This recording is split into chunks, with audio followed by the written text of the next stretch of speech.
Bien, vamos a conversar con el doctor Secundino Palacios, médico, psiquiatra, psicoterapeuta, pero además también comentarista político de medios de comunicación y también un importante dirigente político popular de este país. Bienvenido al programa.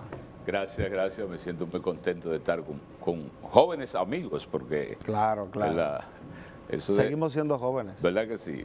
Mucho más cuando vemos Mandela con 94, 95 años, que le ha ganado otra batalla a la vida, otra pelea. Aunque dicen que la vejez es la más digna de las enfermedades. Y también hay una dimensión en la vejez cuando se ha crecido bien, que es infinitamente tierna. Del viejo, fíjate tú que en el mundo oriental la palabra viejo no tiene la connotación que tiene en el mundo occidental. En cada hombre que ha vivido en el mundo oriental hay un sabio, por eso existen los consejos de sabios, los consejos de ancianos. Porque es que tienen... En Occidente no es así. En Occidente se olvidan de los viejos. Se olvidan y existen unas palabras terribles que yo llamo campo de concentraciones, que son los llamados auspicios. Sí. Es una forma, es una palabrita bonita para llamarle a un centro donde se llevan 100, 150, 200 hombres, ya que tienen 75, 80, 90 años y se encierran en un sitio con 2 o 3 monjitas y algunos médicos y el reparto de alimentos, que es lo menos que necesitan. Lo que más necesita un señor que tiene 75, 80, 90 años no es alimentos, porque su biología no va en proceso de crecimiento, sino viene en proceso de declive biológico. Lo que más necesita es afecto. El nutriente más importante de esa fase de la vida es el afecto. Y justamente entonces se llevan a unos llamados auspicios o asilo, que son campos de concentración, donde 10 o 12 personas tienen que darle de comer. Que se agotan, doctor. Por supuesto, se agotan, se cansan. Y entonces no tocan a nada. Y un señor de 90 años, viendo la cara de otro señor de 90 años, no es tierno. Lo tierno es que ese abuelo de 90 pueda compartir con sus nietos, con sus bisnietos, con sus vecinos, con su gente. Por eso, sí, el mundo oriental tiene otra dimensión humanística en esa fase de la vida. Lo que pasa es, doctor, y a propósito que iniciamos el diálogo con este tema de la vejez, que el pobre no puede llevar a su viejo a un hospicio, pero tiene otro nombre, tiene asilo, que ya ese nombre resulta un poco odioso, debe ser un poquito más moderno el nombre. Y el rico que lo lleva de acuerdo a la interpretación que se le da para salir de eso. Mira, qué bueno que saludo a mi amigo y hermano Félix. No, vamos, casi estamos presentando a Félix. Un tapón ahí en el túnel lo dejó. Sí, pero ahí aguantado. Vi que me he quedado escuchando con mucha atención al doctor Palacios. Sí, la genética hace cosas extraordinarias, porque estaba viendo tu hija en pantalla y se parece mucho a ti. Pero una versión muy superada. Mejorada. Sí. Sí, porque Félix no canta. No canta, sí, él tiene su musa.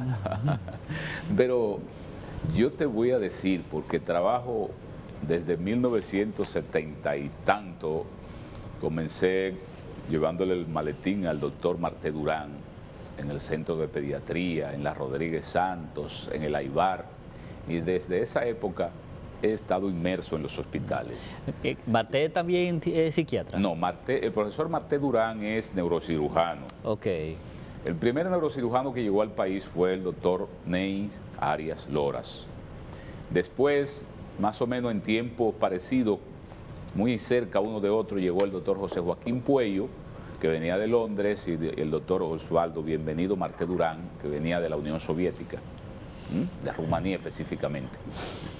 Entonces, yo que había venido de Higüey, por los vínculos que teníamos en el Partido Comunista Dominicano, desde que llegué de Higüey, acostumbrado a trabajar, fui a agarrar el maletín de Marté, fui su calgabate, sigo siendo, ya en otra dimensión. Él siempre quiso que yo estudiara neurocirugía, yo quise hacer psiquiatría, pero entonces tuve la dicha de conocer a Ney, al profesor Ney Arias Loras, al profesor José Joaquín Puello, con quien guardo unas relaciones de afecto profundamente tiernas, y al profesor Osvaldo Marté Durán, y ahí comencé a ir a quirófano. Desde estando en 011, ya yo salía temprano a pasar visita con el doctor Marté, íbamos a pediatría, ahí conocí a Emil Caseacta, un ser humano extraordinariamente tierno, el fundador del Centro de Pediatría, que lo demolieron días pasados, al profesor Rafael Caseacta y a todos esos médicos. Luego de ahí nos íbamos, porque eran muy pocos los neurocirujanos en el país, operaban en todos los sitios, incluyendo en la Fuerza Aérea, en el Hospital Central de las Fuerzas Armadas. Todos tenían un rango, porque eran muy pocos, eran 3 o 4, ¿no? Después llegó la doctora Sonia Fermín, y luego se fundó la residencia de neurocirugía en el Hospital Darío Contreras, que todavía sigue funcionando. Y aunque muchos han venido del exterior, pero el volumen más importante de neurocirujanos son egresados hoy día del Hospital Darío Contreras, y esa residencia que la fundó Ney Arias Loras, pasó a dirigirla entonces el doctor Osvaldo Bienvenido Marté Durán. Usted sabe que le mencioné a Marté Durán porque tuve una experiencia con él. Mi hijo más pequeño cumplió ya 20 años. Pero cuando tenía 1 año, se me cayó de un 4º piso. Y donde cayó hizo prácticamente dejó el cuerpo marcado donde cayó. Y entonces lo llevamos a pediatría y especialidades, y él fue que lo recibió. Y él quedó impresionado cuando vio que le hizo todos los estudios al niño y no tenía absolutamente nada. Y usted sabe que Marté no es un hombre creyente ni nada que se le parezca. Sí. Y dijo que realmente eso había que catalogarlo como un milagro. Un milagro. Es que los niños son de gomas. Sí. Y entonces la consistencia que tiene hoy las tablas óseas de nosotros no es la consistencia que tienen las tablas óseas del niño. Son más flexibles. Entonces, si nos caemos uno de nosotros, a pesar de los jóvenes que somos, puede haber un traumatismo cráneoencefálico, en tanto puede haber un estallido de las tablas óseas. El cerebro está muy bien protegido. Primero, el cuero cabelludo no es igual que la piel de la mano, es fuerte. Debajo del cuero cabelludo hay otro tejido cognitivo que es muy fuerte. Debajo de ese tejido cognitivo están las tablas óseas, que son unos huesos muy fuertes, no es como una tabla o una caña, una cosa, se rompe en la cabeza. El golpe, los traumatismos contusos con palos y tubos en la cabeza tienen que ser fuertes para lastimar la masa encefálica. Entonces, después de las tablas óseas van a haber 2 membranas que cubren el cerebro, que se llaman la dura madre y la pía madre, que son cuasi de metal, tienen una consistencia muy particular. Después de esas 2 tablas, de esas 2 membranas, la dura madre y la pía madre, hay lo que se llama la banda de mielina, que es como un gel, como una miel, que cubre toda la corteza cerebral. Esa es la que protege el cerebro, actúa como un buffer, un amortiguador, para que el ruido, los chillidos, todas esas cosas, esos acciones agresivas al cerebro, pues no penetren a la corteza cerebral con todo el impacto, y en consecuencia amortigua un poco. Es decir, el volumen de ruidos que recibimos diariamente, si llegaría de esa misma dimensión a la corteza cerebral, el nivel de irritabilidad cortical sería muy alto y los niveles de agresividad y de violencia de todos nosotros fuesen mayores. En consecuencia, el cerebro tiene tantas particularidades que protegen ese órgano, que es sin lugar a duda el órgano que mayor compromiso tiene en la anatomía, en la economía humana. Qué bien. Sí, sí. Pero te decía lo de los viejitos porque yo prefiero el hogar más humilde, con una camita. Es preferible un colchoncito en el suelo, en un viejito, donde hayan dos niños molestando al viejito, molestándolo, una hija, etcétera, etcétera, un familiar, un vecino, donde él tenga algún nivel de atención y de afecto. Al mejor de los auspicios, con 90, 100, 150 ancianitos, sin afecto, sin niños, sin flores, sin un animalito, etcétera, donde cuando tú te despiertas, todo tu alrededor son otros seres humanos en iguales o peores condiciones que tú. En consecuencia, en el mundo oriental no existe ese tipo de cosas. La familia debe cuidar y se quedan con sus viejitos, que es lo que nosotros como país pequeño debíamos recomendar y estimular a que, yo creo que era un merenguero dominicano, creo que Quinito Méndez fue, ¿verdad? Sí. No lo haga, no lo haga. Sí. Le voy a decir, una persona de 80 años anda caminando normalmente. Dependiendo, puede tener un infarto cerebral. Si no tiene ninguna enfermedad previa, Sí.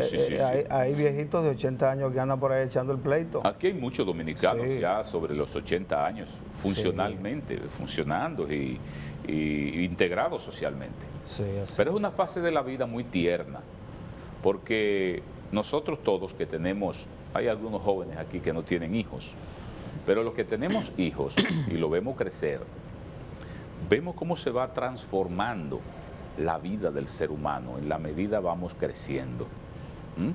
Y la visión y el sentimiento humano y el sentido de solidaridad, el sentido de responsabilidad ante el acto de vivir, cambia inmediatamente. Tú tienes hijos e hijas. Y luego que somos padres, como nosotros tres, y tenemos hijos que van en proceso de crecimiento, llevamos todos en la mochila los mismos sueños. ¿Qué quiero para mis hijos? Que estudien, que trabajen, que tengan una vivienda, que sean hombres de bien, que nadie nos lo maltrate, que sean acogidos con afecto, con respeto, con consideración. Esa mochila lleva los mismos sueños. No importan las ideologías, no importan las culturas, pero y luego que crecen esos hijos, viene otra dimensión humana, más tierna y más sublime, para mí la más sublime que puede existir, que es cuando tú eres abuelo. Yo no soy abuelo todavía, porque mis hijas, en términos biológicos, no soy abuelo porque mis hijas no tienen hijos, no han parido. Pero tengo jóvenes que lo he visto crecer, que han sido mis pacientes, que hoy están casados, que me dicen papá y que me llevan sus hijos. Y lo veo como nietos. Y cuando tú miras esos rostros, esa carita de ese niño de 2 años, de 1 añito, que comienza a balbucear papá, etcétera, entonces te da otra dimensión en tu crecimiento humano. Hay que ser un psicópata desalmado, ese ser humano sin amor. El psicópata desalmado es un hombre frío. El mundo comienza y termina en él. No hay nadie más importante sobre la tierra. ¿Es una enfermedad? Pues la psicopatía, la peor de todas. ¿Y qué hace un psicópata? El psicópata es aquel sujeto que no tiene sentimientos, que no ama, no llora, ni frío ni caliente, ningún tipo de expresión afectiva. Solo piensa en la maldad. Generalmente piensa en la maldad y en él. Los demás no existen. Por eso el mundo comienza con él y termina con él. Frío y desalmado. Generalmente cruel. Cruel. Y la crueldad comienza con los animales. Maltrata y el maltrato lo disfruta. El atropello le da placer. La desconsideración, el abuso le nutre su ego psicopatológico.